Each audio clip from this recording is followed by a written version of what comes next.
Good evening. You'll soon be able to walk the line, the yellow line on some of Toronto's busiest streets. Natalie Doddridge is live with what the Open Streets program will mean for the city. Natalie. Well, hey there, Roger. I'm here at Yonge and Bloor. This is just one of the major intersections that will be affected for 2 days in August. Many parts of the street along Bloor and along Yonge will be closed except to pedestrians and cyclists, and this is part of an idea that's been taking off in cities around the world. Maybe it's a family out running a lemonade stand. Hula hooping, jump roping, Cha-cha, bike, dancing, or walking. It's kids playing soccer in the middle of the street. These programs are really growing. They're spreading across the U.S., they're spreading across Latin America, and I've been lucky enough to see these programs happen in Los Angeles, in New York, in some Canadian cities.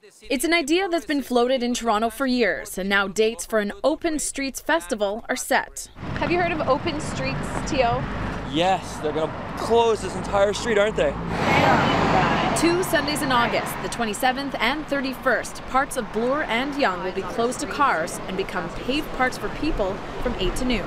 You realize that we can use the streets in a new and different way, and that we can get people out and active and exploring their streets in a new way. The route is about 5 kilometers in total. That means temporary closures on Bloor between Spadina to Parliament and Yonge Street between Bloor to Queen, forming a T like Toronto.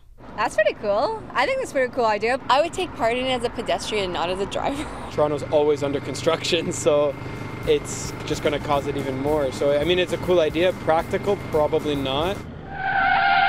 But slow down before you get too concerned about congestion. There will be some soft closures along the route, for example, here at Bloor and Avenue, so that traffic can continue to go north-south. Traffic congestion is something that we took heavily into consideration when we were planning this program. The reason that we're operating on a Sunday morning is that that's when traffic volume is the lowest. So we want to have the least impact as possible. And there will be hubs along the routes with all kinds of activities. So we'll have Zumba classes, yoga classes, different arts and crafts, there'll be music, all sorts of different things happening. It's good. It will be fun too, and people can get with like St. George and use the public transportation. I don't think it's going to be a problem. I think it's great. I would support it.